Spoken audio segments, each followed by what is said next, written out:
What's up, you guys? It's the Geek Pal here, coming at you guys with a meta-analysis, in-depth, maybe ban list prediction. I'm not too sure when the next ban list will be, but I can definitely tell you some of the cards that I feel need to be on it. And we're going to be basically looking at the meta right now, and just kind of looking at what I think needs to be done in order to maybe hopefully balance this game out, especially with newer cards being released. So without further ado, let's get straight into the discussion. So the first thing I want to talk about is Cosmos. Cosmos has basically received no hit besides the E-Tele to 1, which is nothing, and they have so much support.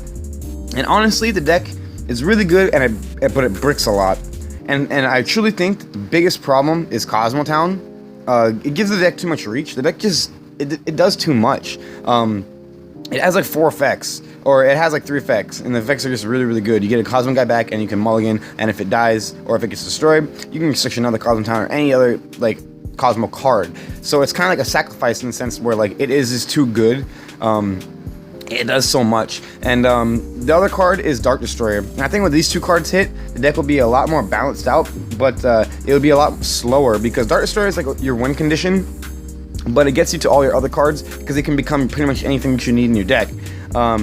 Not only that, but with Tin Can, if you resolve a Tin Can and your Dark Destroyer goes to grave and you don't have Call of the Haunted, if there's only 1 Destroyer, there's a good chance, you know, you're gonna lose out on being able to use your Destroyer. So that's what I felt that maybe just these 2 hits would be completely fine, and see how the deck revolves like that, because I really don't think that the deck would be too OP with just these cards at 1 each, because if you get rid of the Cosmo Town, then they're pretty much not going to be able to get the Dark Destroyer back if it's only at 1, and that pretty much solves the problem with that deck of being able to just keep doing the same crap over and over and over, because the deck already has a lot of plays and a lot of options. So with these 2 cards hit, maybe you can force the Cosmo players to find another line of action to take with the deck. So that's that. And then for Monarchs, I really think that Monarchs are kind of hard to touch, because there's so much cards that, like, if you touch them, the deck just, like, completely dies.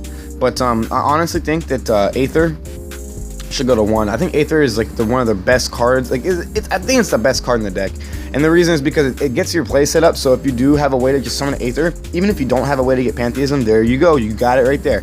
And not only that, but it gets a monster out of the deck and into your hand for like, the next turn, which just makes Aether retarded. Not only that, but it can just tribute itself on your opponent's turn, and if you have Stormforth, that just means that you just screw them over. So I think 1 Aether would make the deck a lot, not like, I think it would just, like, I don't know, like, honestly, like, it wouldn't kill the deck, but it would, like, make it, they would have to basically play other cards, because Aether's just too strong, man. I really think it's Aether that needs to go to 1, and then along with that, I think Pantheism needs to go to 1. I know some people might disagree, but truthfully, it's a Destiny draw that's even more broken, because it gets you it's a +1. So, like, the fact that it can do that, I think, is just too good. You would have to, like, semi-limit everything, all the spell and shop support, just to make it where this card is inconsistent. So I think being at 1 is fine. If you can just summon an Erebus or an Aether, then you can get this card in the grave, and then you set up everything. So, like, the card is still pretty good, but I think at 1 it'd be completely fine. And then Stormforth, because Stormforth is just like I understand what Dark Destroyer around and stuff, like, Stormforth should be at 3 because you need out answers to, like, the Cosmo stuff. But with, like, that stuff limited as well, like, Stormforth is just annoying, man. Like, it's really, really too good. Like, every time I play Monarchs, I'm, like, searching for Stormforth. Like, every turn, I'm like, okay, Stormforth, this guy, kill him. Like, you know, just do it. You know, if you can't get Stormforth, you make Xyz and you're good. But, you know, it is the way it is. Like, I really think that Stormforth needs to go to 1. Domain I'm fine with, because we got this 1 card coming out called the Cosmic Cyclone. Pay 1,000 life points and target 1 spell check card on the field, banish it. I think with Domain, it's fine, because this card takes care of it. And this is the other reason why I was like, maybe Cosmo Town shouldn't get hit, but nah, I think Cosmo Town should just get hit no matter what, guys. Like, to be completely honest, like, Cosmo Town's just broken.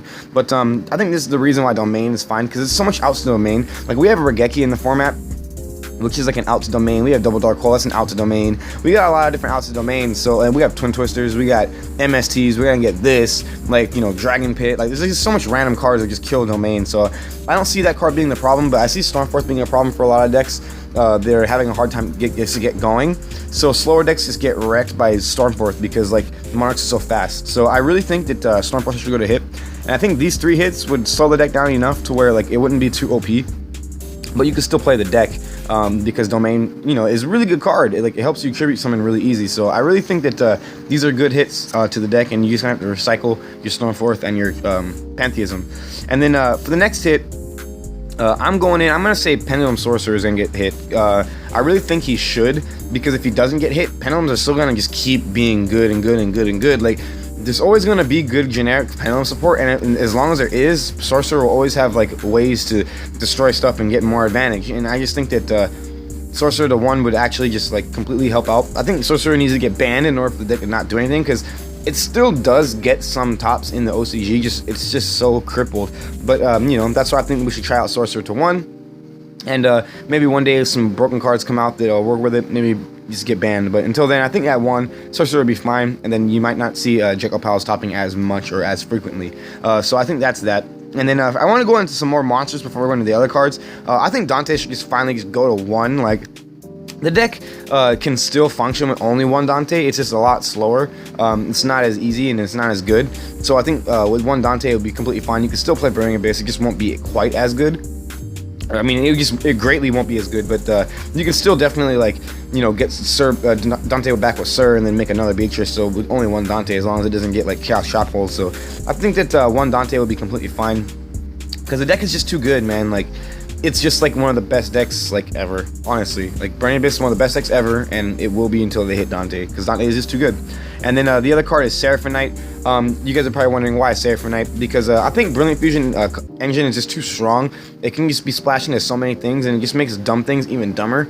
So I think that Seraphim Knight should get banned, because that way Gem Knights themselves can still play Brilliant Fusion.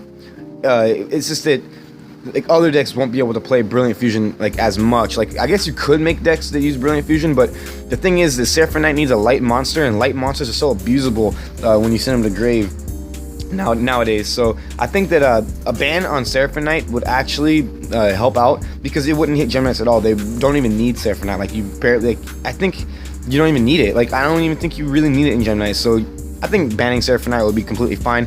It wouldn't hurt Gem Knights at all. It would let Brilliant Fusion stay at 3 for them, and it would just like stop a lot of retarded stuff from happening. So I think that's a good hit. And then that's basically it as of now, and for the monsters and stuff, and for the main decks. And then I also want to talk about Carved Demise. I think Carved Demise is too good. There's a couple things that Carved Demise is just bad. Like, for one, I really like that, you know, you can play a lot slower in older decks and stuff, and like actually compete, because you can like get traps and stuff. But the thing is, that's like the one problem I have with it, is those traps are just floodgates. So this card promotes just like degenerate gameplay, where you just have floodgates and you lock your opponent out and they just can't do anything.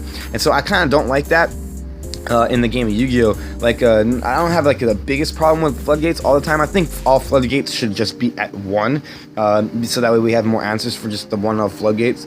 But I mean, like, you know, it is what it is. Konami does what it does. Until they do something like that, I think Carved Demise needs to go to 1, definitely. And the other thing is, like, you can still do damage and then activate it. Like, that's pretty nuts. Like, that's pretty good. So I think that Carved Demise definitely should go to 1. Although it most likely won't happen. I really think that it should. And then we have Solemn Strike here. I think Solemn Strike is a great answer right now for Pendulums and stuff, but it's just too good against everything. Like, Solemn Strike is just the answer to everything that it just is. It's not even Pendulums. So I think with the incoming Pendulum Hole here, I don't know if you guys know what Pendulum Hole is, but it's a counter trap.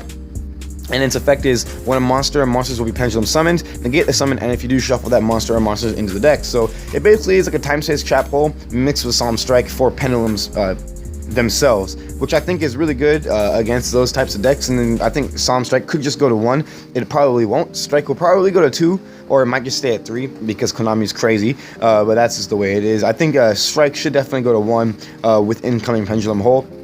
But that is what it is, and that's basically the meta analysis. Other than all of that, I did want to say that I think if you hit all these decks, I think Net Abyss should go to 1 too, because there isn't really a card, I think, in the format they can go +2 like Net Abyss can on summon. You just summon him, you activate his effect, you get 2 free cards basically. And I think that like the only thing that comes close is either a Terratop or a Tour Guide. If you make a Dante and you mill good with Dante, like, I think that's what comes close to Net Abyss's like actual card value. Like the card value is insane. Like he's better than Mathematician. And Mathematician's at 1. And I mean, I know Net Abyss only works for like its own like deck, like in water at least, but I mean water is really strong. So I think that like if you guys don't think water is good this format, it's a sleeper and you guys do not know what you're talking about. Honestly, like water is such a good deck. I personally think Monarch's the best deck of the format, and Mermails actually can fight the Monarchs pretty damn well from a lot of the testing and a lot of testing I've just had at locals and against like my teammates and stuff. So I really think that Mermails are definitely a sleeper deck this format, and I think that Net Abyss should go to 1 in case, like, if any of this stuff I just said here happens. Like, I think Mermails will just be a little bit too strong for everyone, but that's just that's my 2 cents. So let me know what you guys think in the comment section below. What do you guys think might potentially get hit, and what do you guys think about the meta right now? Do you guys like it? I think it's great. It's really, really good, but I want to hear you guys' opinions. And thank you guys very much for watching, and as always, take care. Until next time.